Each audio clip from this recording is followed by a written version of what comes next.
اعوذ باللہ من الشیطان الرجیم بسم اللہ الرحمن الرحیم۔ سورہ ہود کی چند آیتیں پڑھ رہا ہوں، آیت نمبر 69 سے لے کر آیت نمبر 73 تک۔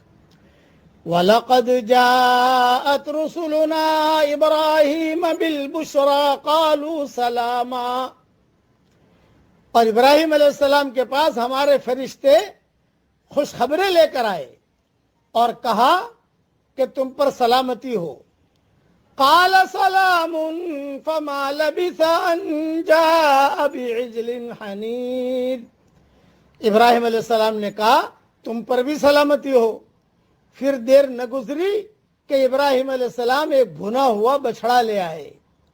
فلما رأى أيديهم لا تصل إليه نكرهم وأوجس منهم خيفة۔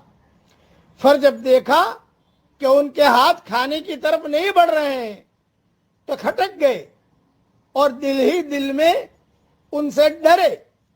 قالوا لا تخف انا ارسلنا الى قوم لوط۔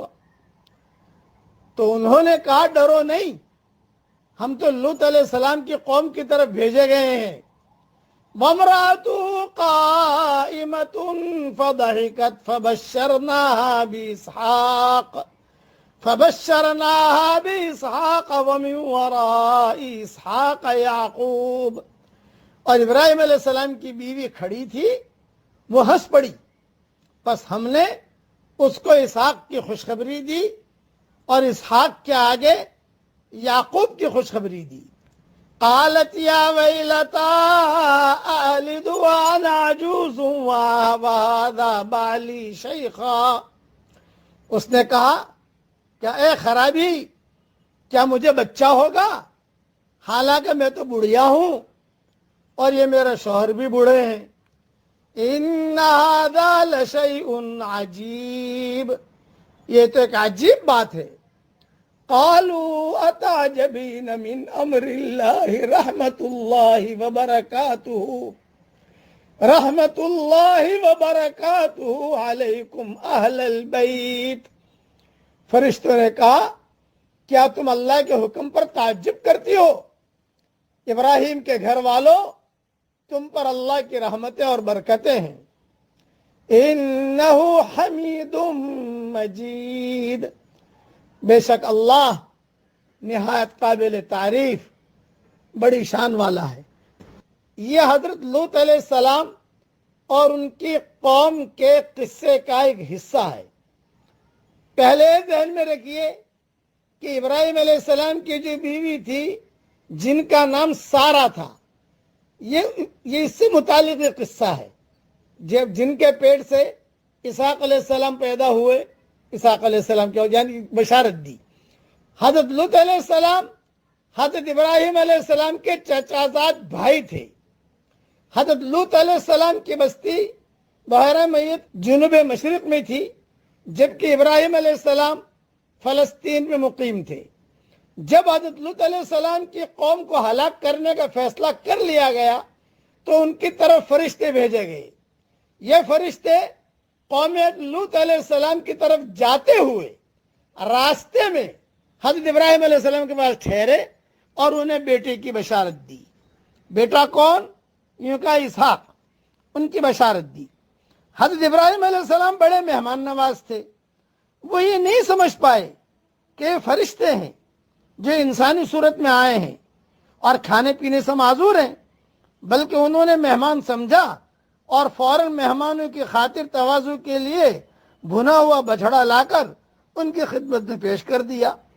نیز اس سے یہ معلوم ہوا کہ مہمان سے پوچھنے کی ضرورت نہیں، بلکہ جو موجود ہو حاضر خدمت کر دیا جائے۔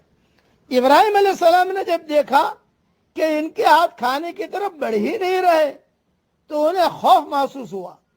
کہتے ہیں کہ ان کے یہاں یہ چیز معروف تھی کہ آئے ہوئے مہمان اگر ضیافت سے فائدہ نہ اٹھاتے تو سمجھا جاتا کہ آنے والا مہمان کسی اچھی نیت سے نہیں آئے ہیں۔ اس سے یہ بھی معلوم ہوا کہ اللہ کے پیغمبروں کو غیب کا علم نہیں ہے، غیب کا علم نہیں ہوتا. اگر ابراہیم علیہ السلام کو غیب کا علم ہوتا تو بنا ہوا بچڑا بھی نہ لاتے اور ان سے خوف بھی محسوس نہ کرتے.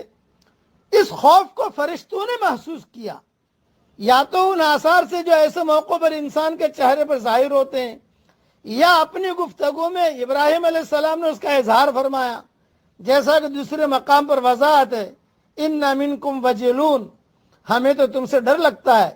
چنانچہ فرشتوں نے کہا ڈرو نہیں، آپ جو سمجھ رہے ہیں ہم وہ نہیں ہیں، بلکہ اللہ کی طرف سے بھیجے گئے ہیں، اور ہم قوم لوط علیہ السلام کی طرف جا رہے ہیں. اب ابراہیم علیہ السلام کی جو اہلیہ تھی حضرت سارہ، یہ ہنسی. یہ کیوں ہنسی؟ قرآن میں ہے نا کہ وہ ہنسی، وامرأتہ قائمۃ فضحکت، وہ ہنسی. تو بعض کہتے ہیں کہ قوم لوط علیہ السلام کی فساد انگیزیوں سے وہ حضرت سارہ بھی واقف تھی. ان کی ہلاکت کی خبر سے انہیں بہت خوشی ہوئی، اس لیے کہ وہ سارے دھندے جانتی تھی. بعض کہتے ہیں کہ اس لیے ہنسی کہ دیکھو آسمانوں سے ان کی ہلاکت کا فیصلہ ہو چکا ہے اور یہ قوم غفلت کا شکار ہے.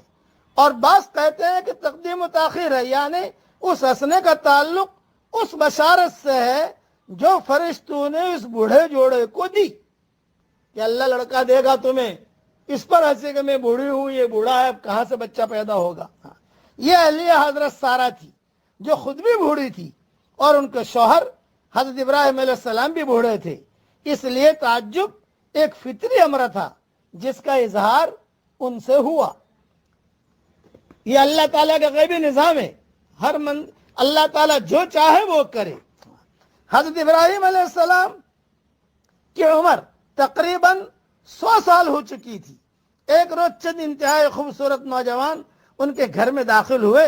ابراہیم علیہ السلام نے ان کو مہمان سمجھ کر فوراً ان کے لیے کھانے کا انتظام کیا، مگر وہ انسان نہیں تھے بلکہ خدا کے فرشتے تھے، اور بیک وقت 2 مقصد کے لیے آئے تھے. ایک ابراہیم علیہ السلام کو اولاد کی بشارت دینا، دوسرے حضرت لوط علیہ السلام کی قوم کو ہلاک کرنا جو انکار اور سرکشی کی آخری حد پر پہنچ چکی تھی. حضرت ابراہیم اور ان کے اہلیہ کو اسحاق بیٹے اور یعقوب پوتے کی بشارت دینا عام معنوں میں محض اولاد کی بشارت نہ تھی، یہ صالح اور داعی انسانوں کا ایک گھرانہ وجود میں لانا تھا. یہ بشارت لے کر آئے تھے. بقیہ تفصیل ریاض التفسیر میں اس کے دیکھ لینا. اللہ تعالی ہم سب کو بھی نیک گھرانہ بنائے عافیت کے ساتھ. آمین. وآخر دعوانا ان الحمد للہ رب العالمین.